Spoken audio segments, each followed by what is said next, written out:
Hi, this is Laurie Mangold, and this is month 7 of our $5 quilt, and this is block 7. So it's a fun block. It's a fun block to make. It is a little bit tricky in a couple of spots. What we have here, the 4 corners are being done with what we call square in a square. We do have a skill video out there on how to do square in a square. I encourage you to watch it before you do this block. And then we make the 4 squares, we make the 4 connectors, and then we sew it together. So it goes fairly good. There are several match points. You're going to match the points here to the seams here in each of the places, and you're going to match your center seams up. Okay, so we're going to talk about the steps of making this. In step 1, I have you, I'll show you, take the 3 5/8 inch squares that you cut, and you're going to cut them on one diagonal. Okay, so if this is your square, and you're going to lay your ruler down from point to point, and you're going to cut these in half to get 2 triangles. Okay, now one of the things I like to do, and we've done a skill video on it, is there are 2 ways you can do square in a square. You can clip your points so that things are a little easier to line up, or you can leave the points on, and I'm going to show you both ways and tell you which way I like the best and why. The very first and most important thing you have to do, though, is you have to identify the center of, this is what your block is going to look like, the center of this block before you start. And the way I do that, I don't, marking pens are okay, but I think the most accurate way to do that, and let me find one in this color, is I like to crease it. So I fold it in half this way, and I actually take my iron and lightly press it. You can finger press it, and then I open it up, and making sure it's square, that my folded line is on top of my folded line and my corners match up, I put another crease in there. As you know, when you put a ruler down, sometimes when you've measured over, when you put your ruler on the edge, it's a little off center. It's not exactly where you need it to be. This ensures that these lines are exactly where they need to be. And I think that's probably the most important thing you can do to be successful with square in a square. You have to know where the centers are. So when you add your triangles, you know they're going to be exactly across from each other. Okay? If you want to go back and draw these in, you can. But I think in most cases, you can see it fairly well. So I'm going to show you now. These triangles, as you can see, I have left the points on. These triangles, I have trimmed the points. Let me do this way so you can see them a little better. Can you see that, Michelle? Yep. So that you can see. And I'm going to show you, I've done a block each way, but I want to show you how to line these up before we sew them on. So another thing that's really important is you're always going to be working across from each other. We can't do them around. We have to cross over. So the first 2 you're going to add, you actually have, you have 4 in one of the colors. It's color number 3. So you are going to want to, I started with opposite colors. When you go to line this up, and I've got this one lined up, and because I've pressed them, it's hard to see the crease. What you want to do is make sure that your point is on the crease that you created when you started. Okay? That is the most important thing, because you're going to do that from both sides. So that guarantees that your points are exactly opposite of each other. You can't make this square again if these points are off from each other. And so that's the trick of this. Now, if you notice with my corners trimmed, I also have where the edge where I've trimmed these off line up perfectly here with the outside edge of the block. So it's double assurance that I have everything lined up, and it also reduces the bulk. You're going to sew a 1/4 inch seam. This pops open, and when it pops open, your goal is that these 2 things are level, they equal each other, and that there is at least a 1/4 inch from that point out to the edge. Okay, so I would come back if you want to see how to line this one up. I would find my center first. I always get the point on the center, and then I oonch these over, that's a technical term, until everything is even and lined up and center. And then I'm going to pin this, and I will take it and sew my 1/4 inch seam. So if you want to see that when done with them all trimmed, this is the square that it looks like once I got that done, after I added the other 2 sides. So you're going to start with these 2 and then come back and do these 2. This block should measure 5 inches. Now, because we're working with all bias seams, I'm here to tell you that it's easy for this to be a little bit off. And what I want you to be careful of is sometimes one of these might be higher than the other.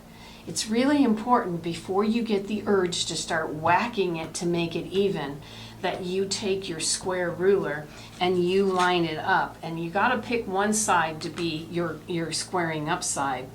And if it's going to be 5 inches, I'm going to line the 5 inch up here and 5 inch up here. And then I'm going to check and see if there's anything extra. There's not anything extra on this one. This actually needs to come over here. It's not uncommon for it to be. And I would say right here, I'm a little shy of coming out to the edge of the ruler. But you know what? That's so little, it's not going to affect. I'll just line up with this one right here when I put this block in the quilt block itself. Okay? So what's nice is these are already trimmed for you when you use that point trimmer. I don't know why. I find that my blocks are much more square and much more accurate when I pre-trim my points. Now I also have a block here, and I left the points because this one I did with leaving the points. Now the reason you don't see 2 wings here is because when I sewed these on, in order for this to go through my machine properly with my guide, after I got it sewed on, I went in and clipped the wings in that direction. But again, here are the wings, so when you line this up, again, the first thing you're going to worry about, and this is the only thing you can worry about on this block, is getting this point in the center. Because with the wings on there, you really don't have any idea exactly where to put this, other than that point needs to be on that center line, if that makes sense. Then when you press these up, you're going to come back and you're going to trim these. But I do want to show you, and I hate to pick on my work, but when I look at this, if I go to clip this wing, can you see, I don't know if you can see, Michelle, that this triangle is a little bit lower than this one? I'm zoomed in as far as I can go. And this is what I was telling you about. Even on this one, this side is a little higher than this side. Before you get happy with just starting to whack things off, you can go in and I would say clip the wings. That's no problem. Just make sure to get those off. But then when you put your ruler down, again, like I said, I would look at it and see, okay, which corner looks the most square. Put my 5 inch in that corner. And it's important that you have the line here and here is lined up. And then you look and see, do you have anything extra? And what upset me when I did this last night, I'm so sorry, I'm almost on this corner an 1/8 of an inch shy. And that's what I was saying. I don't know why when I don't use the corner clipper, I seem to struggle with that more. I'm okay here. I really don't have anything to trim. I kind of will run this up just to be sure in case there's a little bit, and then if there's a little bit on the other side. But if you took the urge, let me do this one. If you decided, oh, that one triangle's too high, I'm just going to do this and I'm going to whack this all off, you're a good 1/8 of an inch away from being square. So if I put that up and I make sure this is going through that corner, again, you can see I have nothing to trim off. So it's important not to trim anything unless you have used your square ruler and made sure nothing is going on the outside of that. So this one's a little wonky. Don't be discouraged if yours are wonky. Square in a square is very easy to get wonky. So just work with it, and then just when you sew them in, you're just going to have to make an accommodation for the fact that they might be a little short. A little bit, not too bad. Okay? So you're going to make 4 of these. And then what we're going to do after you've got these made and you're done swearing, we're gonna sew rows together. So we're gonna put this, first of all, you're gonna go in and sew your 2 3/4 by 3.5 inch strips together, okay? And then what we're going to do, let me verify where that color, the sage, is gonna go. The yellow goes down, right? Yep. Yep. Okay. And then, yep. So this is going to go in like this, all right? And then this one's going to go in with the other 2 squares that are in the process of being finished, right? And then you're going to take and you're going to sew the last set together with the center 3.5 inch square. So what you can see, and that was pressed, but all right, so what you can see is now we have match points. You're going to need to match here, and you're going to need to match here. So I would press towards, what they call the citrine, towards this, so that all your seams are going in opposite directions. And then when you go to sew this onto here to get your match point, again, I would pierce right through the match point, and I would come over here and line it up down here. It's just a straight seam. You just want to make sure that you're going right next, and that wasn't very good, Laurie, right into the seam allowance. And then you know that that point is going to be on that seam allowance.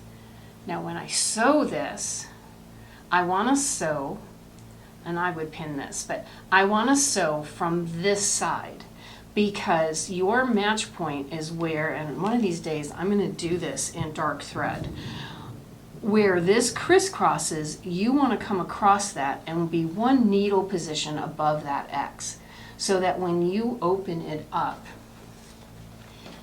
that your points are lined up here at the points, okay? So you want those, and I'll show you this side is better. Get these as lined up as possible so that you can see that, okay? And that's by pinning in that position. And then these are just like a regular 9 patch when you put them together, all right? And so when all is said and done and this block is put together, which is kind of cool if you look at it, let me get the one that's finished out. You'll have everything put together, and it should measure 12.5 inches, okay? Close your blade, you're scaring me. Close my blade. The last thing I want to mention about square in a square is, well, actually 2 things. If you are trying to figure out what size all of these pieces need to be, there is an amazing quilt calculator out there it's called Patchwork Pieces website. If you just Google quilt calculator, it will come up. And you need to know one of 2 numbers. You need to know the finished size of this inside square, finished or unfinished size, or the finished or unfinished size of the outer square. And you put one of those 2 numbers in, and it will do the math for you to calculate what size you're going to cut the squares for the corners and what size this needs to be. It's a huge time saver to figure out. The formula that you use to calculate that is not a fun formula. It's this divided by this plus this and round up. So saying that round up, that means that it's not 100% exact. So sometimes when you go to put your triangles down, they look like they're slightly too big. I'd rather have them slightly too big than slightly too small. Just know that the most important thing is to line that point up with the center, and then when you're done, if it's slightly too big, you'll have the opportunity to trim the little bit extra off. But I found that I really had almost nothing to trim off from this one, so it really went together easily and well. So those are my last 2 hints. Good luck, and I'll see you next month.